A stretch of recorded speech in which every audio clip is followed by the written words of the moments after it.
Minister Pravin Gordhan gave an update on the current rolling blackouts as Eskom escalated load shedding to stage 4. Minister Gordhan assured South Africans that there will be no load shedding next week. The announcement came just hours after the power utility imposed stage 4 load shedding. Joining me now to talk about this and the impact on business is the SA Chamber of Commerce and Industries Advocate Mtho. Advocate, good evening and thank you very much for your time. Does this all make sense to you, right? We get a statement that says we will be on stage 4 load shedding until at least 5 a.m. on Friday, and this will then put us at, I think, stage 2, maybe at the weekend of load shedding. And all of a sudden, the ANC kicks up a stinker and a statement comes out. Now we are going to go down to load shedding stage 3 overnight, by Friday stage 2, and at the weekend there will be no load shedding. Does it give you a sense of assurance as business about what is actually happening at Eskom? Good evening, Thabo and Mr. Mtho. Thank you very much for the time that you've given us. It makes no sense. First and foremost, we think that the press briefing was misplaced because it should not be the minister who makes this kind of public utterances. Eskom and its team came up and said, based on their assessment with their engineering capabilities, they have to be at stage 4. A few hours later, from a political point of view, we believe we can be at stage 3, stage 2, stage 1.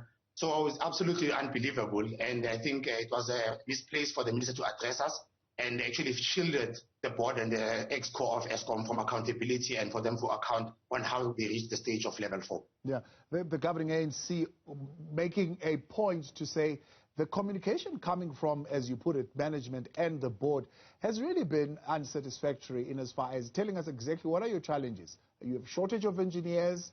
What's happening, and there's now talk of sabotage of elections. It's all just up in the air as far as what is actually at the root of these challenges. At Eskom, every time there's a load shedding crisis, there's a new script. And I think I spoke to you 2 years ago when the president flew in to talk about the sabotage. No connection was made at that point to what they had that time, a 9-point plan.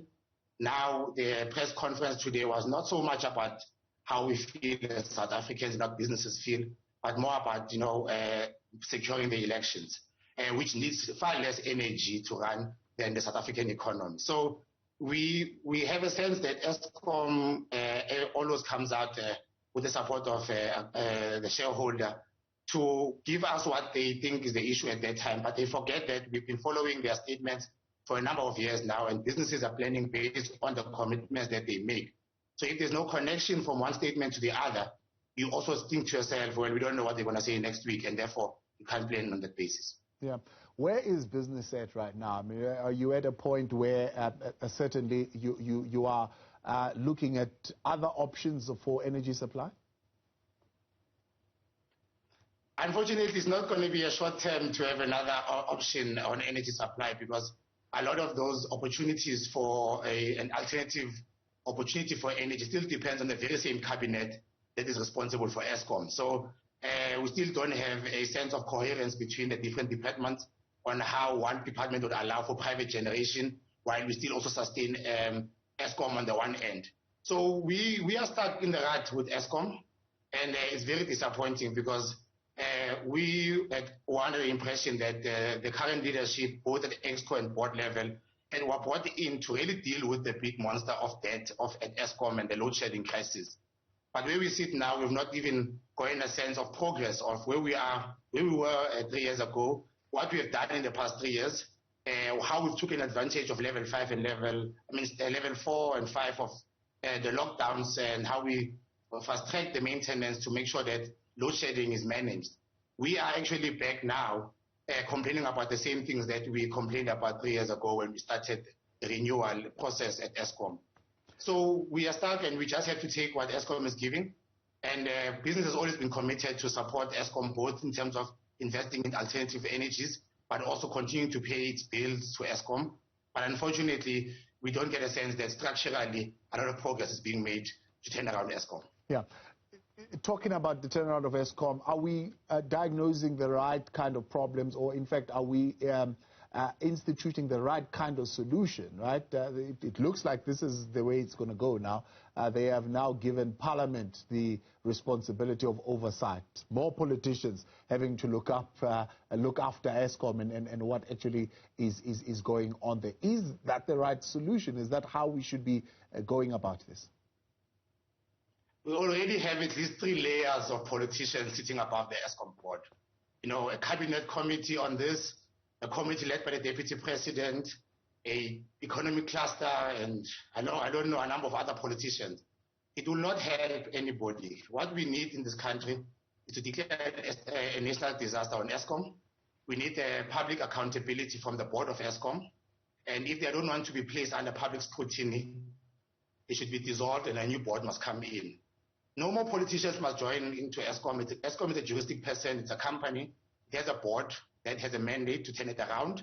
It has an EXCO that is termed to have the skills to run this place. It has competent power station managers whose job is to generate and transmit and distribute energy. No need for another 400 politicians in parliament to look over these institutions. Those who work there, paid for it, must be accountable. And the buck stops with the board. And if the board can't come out publicly and the ESCO can come out publicly to explain themselves, then we have a problem there. And no amount of politicians will save Eskom except those who are charged with it legally, which is the board and the EXCO. Yeah. Is there a feeling that some senior executives, particularly at Generation, would need to be fired at some point or held accountable? I mean, Andre de Ruyter saying the HR department is thrashing out some details of how, for example, those senior executives, if they are not performing, would have to feel the pinch in their pocket. Yeah, they have the authority. I mean, Eskom is a national disaster. The current board and the current ESCO has been given a blank check, in essence, to turn Eskom around. So they have all the powers legally, to fire whoever they need to get rid of, to bring in whoever they need to bring in, to appoint and run the right procurement, to bring in the necessary service provider to help them turn it around. So we don't need the ESCO and the board of Eskom to give us ideas on what they think they want to do. They have the legal authority to run the company. So, they should not crowd us into supporting various ideas now. We thought they were doing that for the past 3 years. And if they're only talking about performance-based incentives now, then we've wasted 3 years in essence. Yeah. Where does this place business as far as your confidence in the recovery of this economy following, of course, the pandemic, following the unrest and many other challenges that existed even prior to the pandemic? It erodes whatever sense of commitment. Remember that business came up with an economic recovery plan last year, which was extremely detailed, which we passed on to government, and eventually we merged it with the President's economic recovery plan. And we are now 12 months since the publication of that plan. Infrastructure was at the center of that, Eskom being the biggest infrastructure play.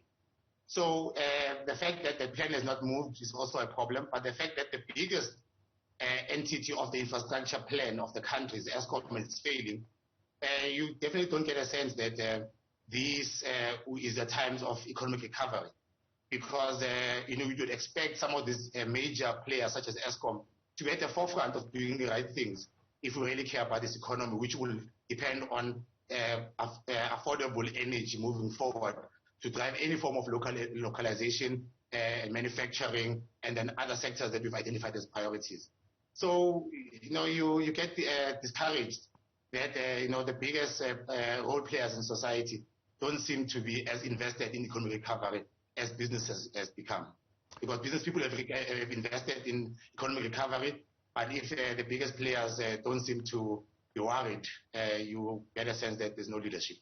Advocate Mtho, I appreciate your time. Thank you very much for joining us tonight on In Focus for the South African Chamber of Commerce and Industry, reacting, of course, to the announcement by the Minister of Public Enterprises. Was joined today in that press briefing also by the CEO at Eskom, Andre de Ruyter, saying that there will be no load shedding during elections, giving us some guarantee that we will be overnight moving to the stage 3 of load shedding in the country. Well, that's the reaction from business. When we continue